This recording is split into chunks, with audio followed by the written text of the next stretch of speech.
Lord Kaido! Lord Kaido! She's approaching the island, sir! And she has a bunch of her children with her, too! What do we do?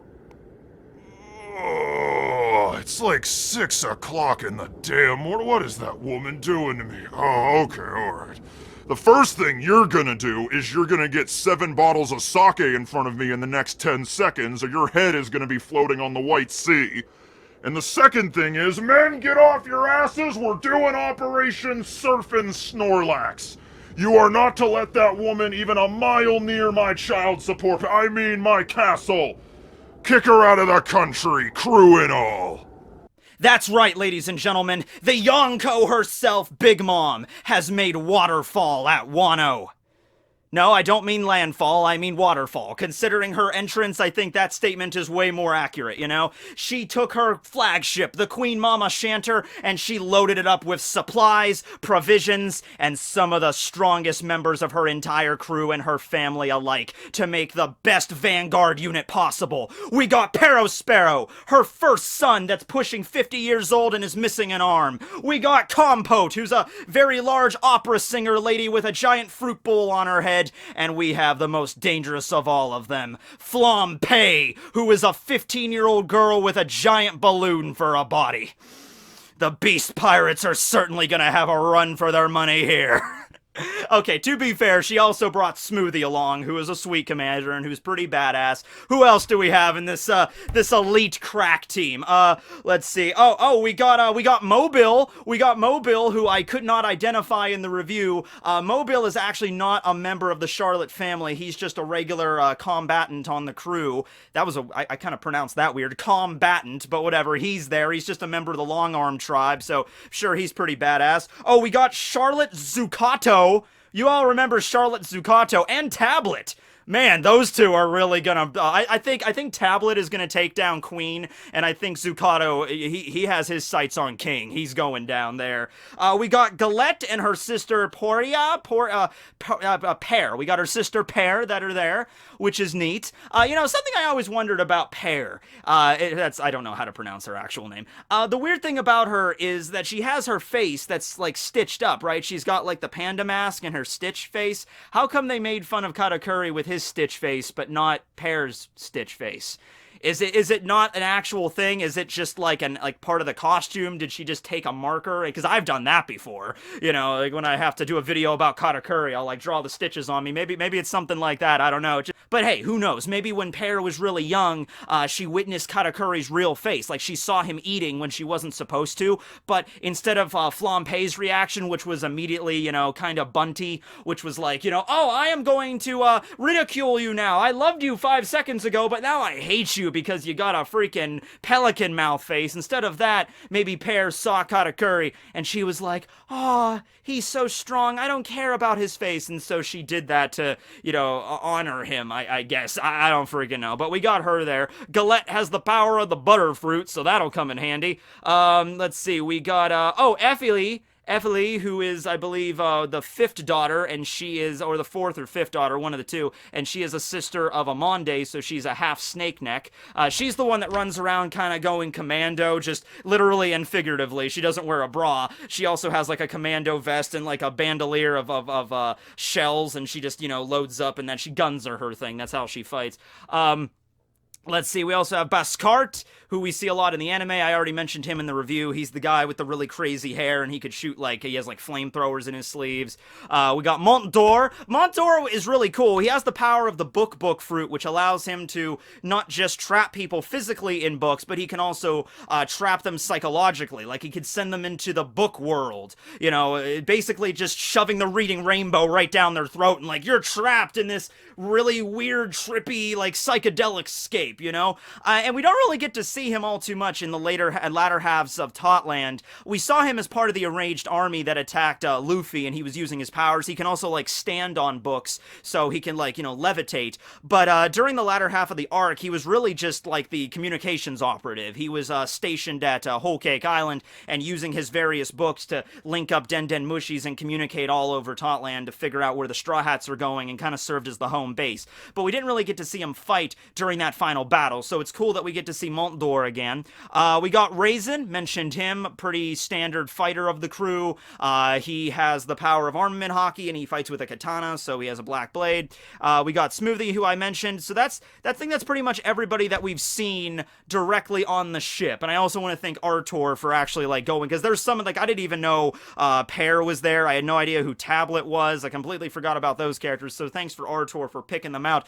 You know, there's still also probably way more, you know, members of her crew on the ship. It's just we didn't get to see them when they were, you know, charging up the waterfall there. And then, of course, you got Big Mom herself. Okay, so how this basically works is, before she arrives at the island proper, King shows up in his Pteranodon form and just kicks him off the side of the Carp waterfall. The ship crashes in the waves below. The seas around Wano are all very choppy. The ship is most likely destroyed, although, to be fair, we didn't actually see it get destroyed. All we saw was the ship falling, and then we saw Big Mom sinking in the waves. So I'm going to assume the ship is not in a condition to sail anymore, and it's ruined, but who knows. But as for Big Mom herself, we know that she landed in the water, just sent a tsunami probably in a, 20-mile radius around Wano, but aside from that, she is now sinking at an alarming rate. Now, of course, this is not the end of Big Mom. If anything, you actually start thinking that this might be a first, like, a preemptive victory for Kaido. Like, yes, we managed to reject Big Mom from our land. Not really. I think all you managed to do is just delay the inevitable, because Big Mom ain't gonna go out like that. Out of everything that we've seen her do, like, I mean, maybe Oda was trying to, like, just show us, like, okay, this is Kaido, this is Big Mom. We got to know all about Big Mom in the last arc, and then Kaido just, with his forces, not even Kaido personally, just one of his top-ranked men, was able to just knock the ship over and sink her. Just like that. So maybe Oda was trying to tell us, like, Kaido is going to be way more of a threat than Big Mom was, and this is the comparison there. But I don't think exactly. If nothing else, that just speaks to how there's, like, only one main entrance to Wano, and if you just fortify that one entrance, you could pretty much just knock anybody away, because they have to sail the ship up the waterfall, and when they arrive at the top, that leaves them open to attack, right?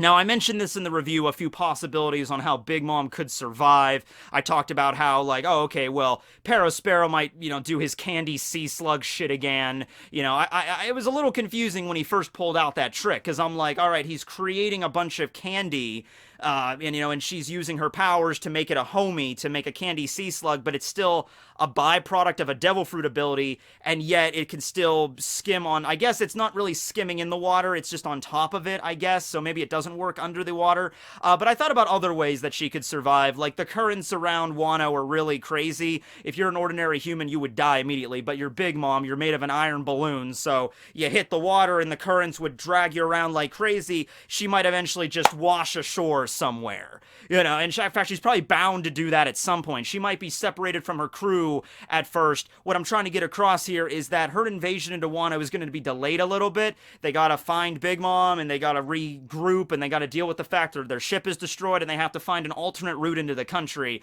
But all of the heavy hitters, so like Smoothie and Montdor and Sparrow, Daifuku was also there, I forgot about him, sorry Daifuku, all of those members, they're gonna survive. Maybe we might lose Mobile. Mobile might not make it out of this, guys, I'm sorry. Tablet as well. Tablet, they might find him like up against a rock and just, oh, there's part of him there, oh, there's another part of him over there.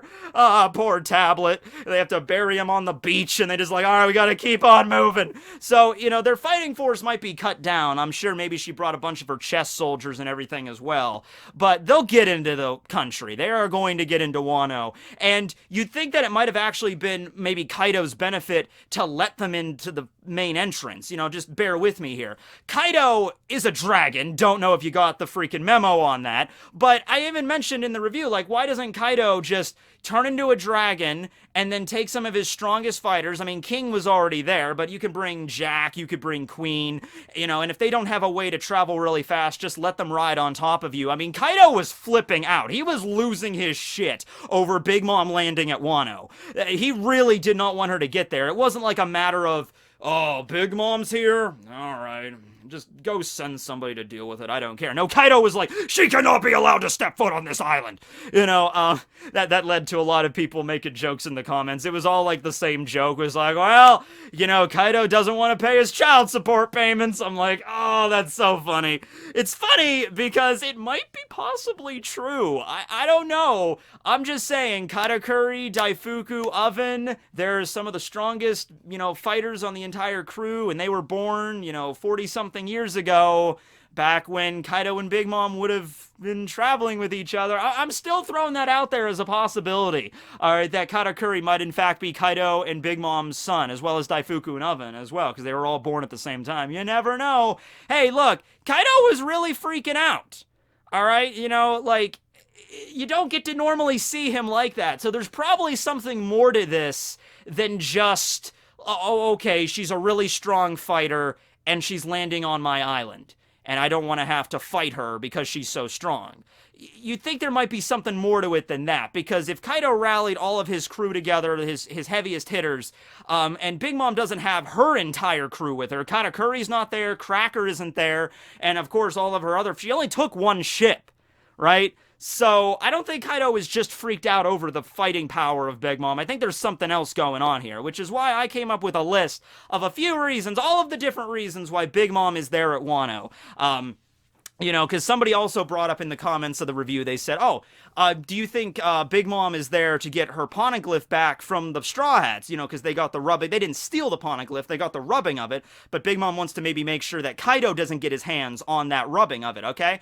And I thought about that, and I'm like, oh yeah, that's probably one of the reasons, but then you start thinking like, no, there are probably a bunch of reasons why she's on Wano right now. There isn't just one. So first and foremost reason why Big Mom is on Wano right now, you could say whatever you want about her past history with Kaido, but the main reason she got aboard her ship and sailed to Wano is to get revenge on the Straw Hat crew. She was just publicly humiliated by them. Morgans had to flap his beak and his wings, because he's Big Bird, caca! He had to flap his freaking beak and send the World Economic Journal all over the planet stating, Big Mom assassination plot by Monkey D. Luffy. Might as well have just said, Big Mom fails to protect her country. Big Mom crazy cake frenzy. Big Mom almost eliminated by Straw Hat crew, because he had to sell papers. He had to make it kind of sensationalized. He might have went a little bit crazy with certain points of this story, and Monkey D. Luffy jumped into the sky and turned into a 70-ton behemoth and punched Big Mom right in her giant face. And she got sent flying across Totlet. Maybe he's like National Enquirer with this. You gotta. They also have a skeleton aboard their crew that has the power to summon the underworld itself to drag Big Mom down with a bunch of zombies. Let's just make it as elaborate as possible. We gotta sell a lot of these papers, right? So Big Mom is humiliated by this. This is the first critical major defeat she's ever had, and so she's gotta redeem herself. She's gotta get right back up there, and she's gotta waddle over to her ship, and she's gotta sail to Wano, and she's gotta get them, and she doesn't care. This is a perfect example of this, because up until this point, the Yonko have kind of been playing nice with each other, or they have probably a treaty or rules. There's a reason why Big Mom hasn't just walked up to Wano before this. Likewise, there is a reason why Whitebeard did not just invade Wano before this. It's kind of understood that alright, we're on the same level here, we're all Yonko. If we go up against each other in our crews, it's not a guarantee 100% one of us is going to win and one of us is going to, who's going to win or lose here. It's not a guarantee. So there's a reason why they don't do that beforehand. The fact that Big Mom personally got on board her flagship and took her crew and sailed directly to Wano means that freaking important to her. Alright, this is something she needs to rectify, right? I guess you can also throw any possibility of an alliance between Kaido and Big Mom out of the freaking airship right now and just have it plummet to the earth below and just it's gone. It's not happening after that maneuver there. Big Mom tried to play nice. She didn't even really... She kind of asked for an alliance, but it was more about just hey, I'm coming to Wano because Straw Hat is in Wano. I'm taking him. don't get in the way, click. You know, like, let's get along like in the old days, but really she's just saying, like, don't get in my way, Kaido. I'm coming no matter what you say. And so Kaido's like, do not come here. And then he pushed her out of the island. So it's like, yeah, there's no way an alliance is gonna go down. But that's okay. That's okay, because whereas an alliance between two Yonko would be pretty sweet to see how that would affect the world and how the Marines and the world government would respond to that natural disaster, but still, we might get to see that epic kaiju fight between Big Mom and Kaido in the middle of the flower capital, like, like, that would be pretty cool. Alright, to see giant dragon Kaido circling around Big Mom, and Big Mom's, you know, using the powers of her soul fruit. She's got Napoleon out, swiping at Kaido's dragon body. Prometheus is huge. He's in the sky raining down fireballs on everybody. That would be a cool fight. And, at this point, because Big Mom is now within the country borders of Wano, I think we need to see that, Oda. I mean, come on, Oda. That you want to draw that. You want to draw that so bad. I mean, we need to see it now. Can we just confirm that Big Mom and Kaido are going to get in some sort of scuffle? I'm not saying it would be a scuffle that would level the entire island. I mean, they could do that if they probably really wanted to, if they really got into it. But we need to see some sort of altercation between them, right? But, yeah, her main goal, though, is to get their hands on the Straw Hats. And it might come down to the wire where it's like they have now snuck into Wano. Kaido thinks that they've been eliminated, and he ignores them for a while. Because after they got sunk, Kaido was just kind of like, alright. You know, he didn't send a search party out to make sure they were gone, and King just flew back. So, he might think they're eliminated, and they might be able to sneak into the island now. If they came in right through the front door, at least you could, like, head them off at the pass, and, like, just rally everybody together, get on Kaido, use the dragon powers, and just get into a battle right there, and maybe try to eliminate them that way. But this way, it's like, no, they might just appear now, out of nowhere. Not sure how Big Mom would be able to hide herself, but who knows? Maybe there's like a collection of tunnels or something underneath Wano, because the way Wano is set up, it's like on a plateau or something, because it's like way high up, and you gotta go up that waterfall to get to the top of it, and Wano's right here, so maybe there's a bunch of like networks of tunnels going underneath the island that they could hide under until their time is right to attack, where they know the Straw Hats are, and they're in the middle of the fire festival, and then Big Mom comes out of nowhere, it's like, oh my god, Big Mom's here, and then she's like, Straw Hat, and then Kaido appears, and like, Big Mom, Kaido, and it's just this massive just fight in the middle of freaking Onigashima. It might be something like that, I have no idea. That's the main reason she's there. The second main reason she's there, and she even said this, is to get Zeus back. You know, she said this as she was declaring, you know, I'm here, Kaido! Also, Zeus, you're coming back with me.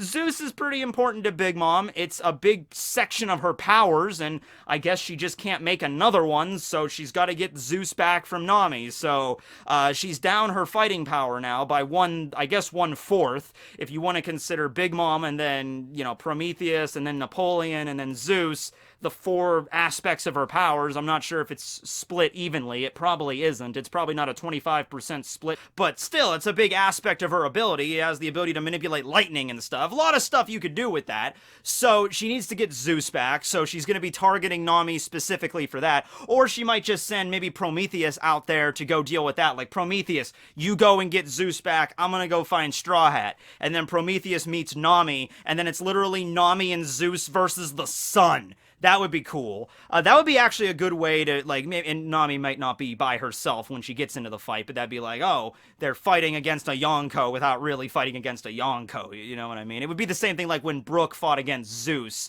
and Brook, like, sliced him in half, you know? It was like, oh, so Brook technically defeated part of a Yonko. That's pretty sweet. We then also have the Poneglyphs on both ends of the spectrum here. We have the Poneglyph rubbing that the Straw Hat crew that Brook managed to steal from the library, MVP Brook, by the way, and so they have it in their possession, but Kaido is there, so maybe Big Mom, if she figures out, does Big Mom even know they stole part of the Poneglyph? I don't even know if Big Mom is aware of the Straw Hats stealing a rubbing of the Poneglyph, but even if she's not aware of that, she is going to Wano to get revenge on the Straw Hats. Kaido has another one of the road Poneglyphs, and she's aware of this, so she's like, well, might as well kill 2 birds with 1 stone while I'm there. Actually kill 3 birds with 1 stone, or multiple birds with, I'm gonna kill an entire flock of seagulls with one stone, essentially. I'm gonna take out Straw Hat, I'm gonna get back Zeus, I'm going to get Kaido's road poneglyph, I'm gonna become queen of the pirates, and I'm gonna get my Crochem bush on top of my cake, damn it, while I'm there. But the poneglyph, is just she's thinking about it while she's heading there. Like, while I'm there, I might as well get Kaido's road poneglyph. And we still don't know where that is. Probably locked up tight in the dungeons of Onigashima, way below sea level somewhere. Kaido doesn't want anyone to get to it. He probably doesn't have as an elaborate of a, like Big Mom had the prison library. Probably not something as elaborate as that in this giant castle. It's probably like in a deep, dark cave underneath Onigashima, under a giant locked door that's constantly guarded. Probably something like that. And another reason why she's there, I'm just gonna throw this out there. Brook is there. And Brook was kind of Big Mom's, plaything. It was the Soul King. And also Brook was the one that broke the portrait of Mother Caramel. So she might have, some conflicted feelings about Brook. She's like, he was my property and you stole him from me, so I want him back. Or she could view, you're the one that broke Mama's picture. So she might go after Brook, while I'm there, if I see that Soul King, I'm gonna bring him back with me, and I'm gonna use him as my plaything, my little doll. I'm gonna stroke his afro every night. And then after a few nights of that, I'm gonna just slowly grind his bones into dust. So she might have something against Brook here, considering all the crap he pulled, alright? So yeah, he's the one that broke the picture.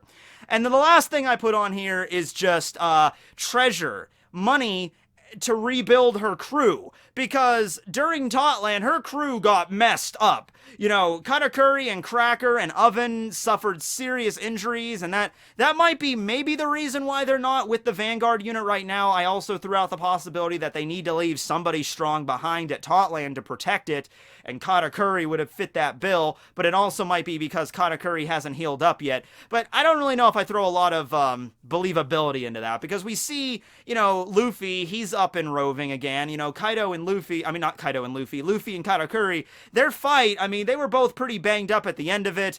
Luffy came out still conscious, Katakuri lost consciousness, but still, Katakuri is a pretty tough cookie, or I guess he's a pretty solid donut, however you wanted to explain it. I don't think Katakuri is still resting. I don't think it would have taken... If Luffy is already fully recovered since their fight, I don't think Katakuri is still in a hospital bed covered in bandages and with a broken arm or something. I think he might have a few bandages on him, but I still think he's up and roving again. Now, Cracker, on the other hand, Cracker, he went out to explain, I have a very low pain tolerance. Even the prick of a needle is enough to make me yell out in pain. So I could believe Cracker being laid up for months, just in a full body cast. But I don't think that's the situation with Katakuri.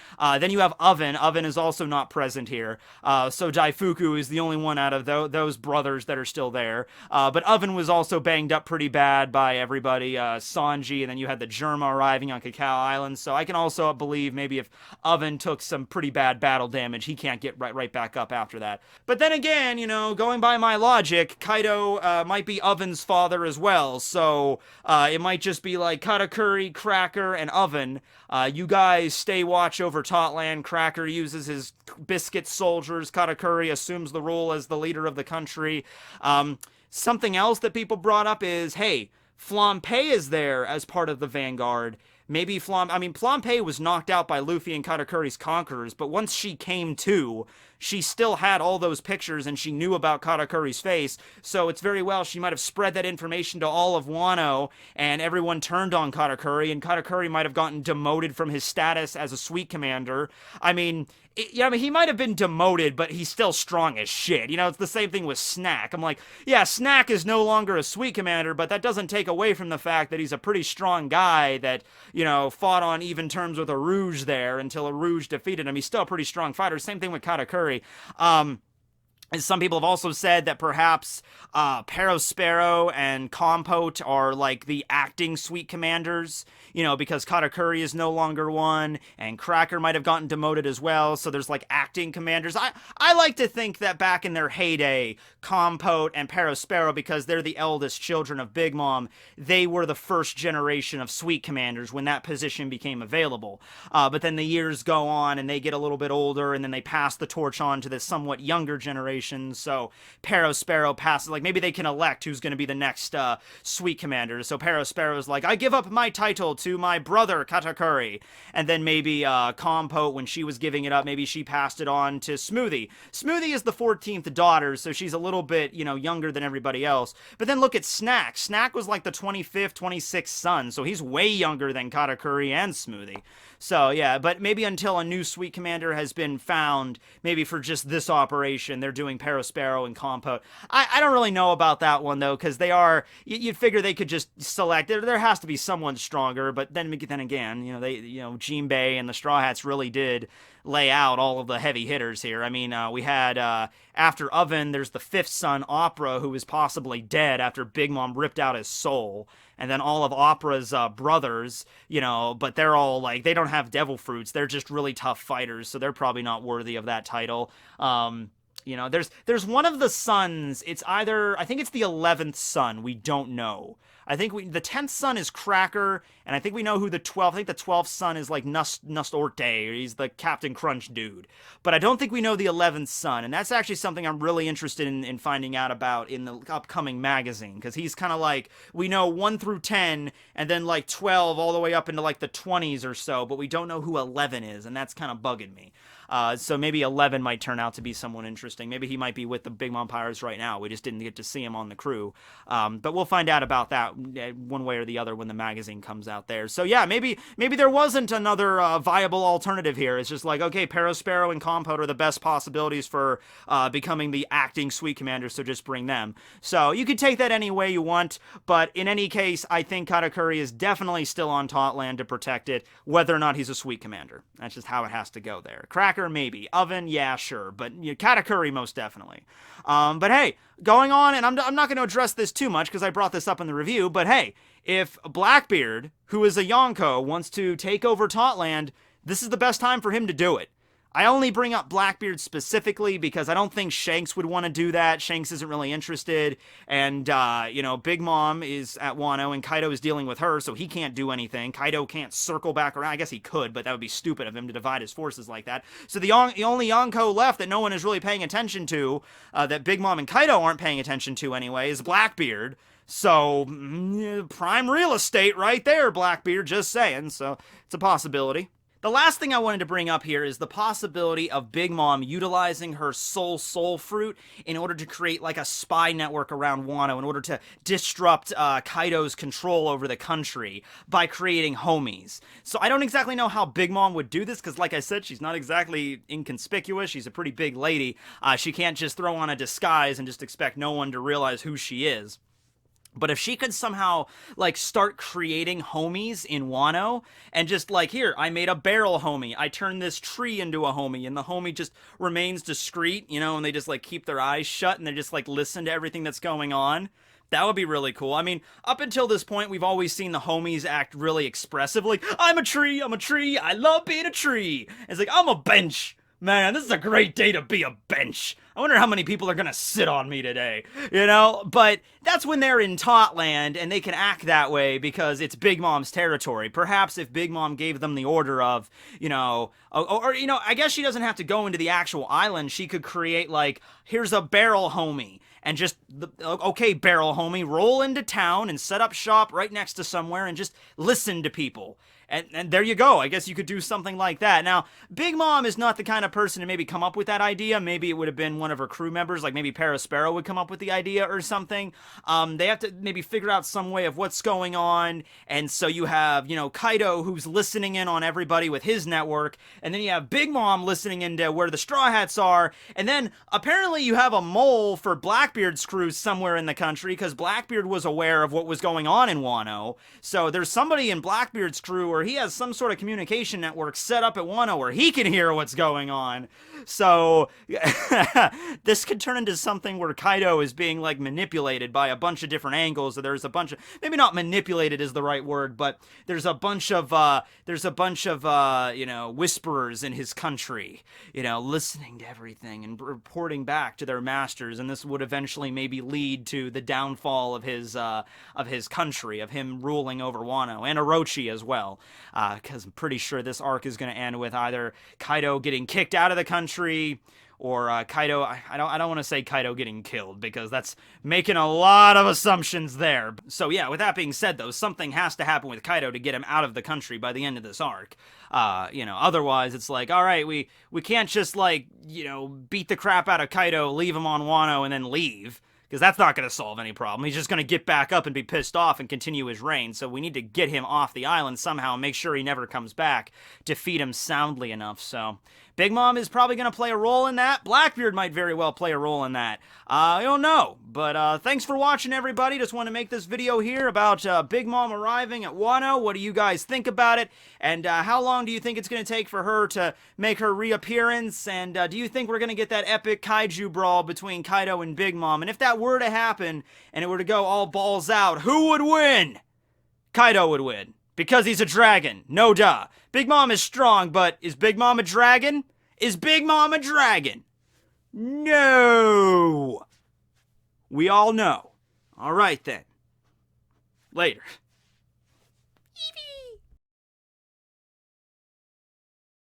Kaido is actually a huge fan of Pokemon. He just doesn't want the rest of his crew to know about that, because he has to put on a really tough persona. But why do you think there are so many damn dragons in the country? It's Kaido's favorite type. He also has a soft spot for fossil Pokemon, which is why there's so many freaking dinosaurs as well.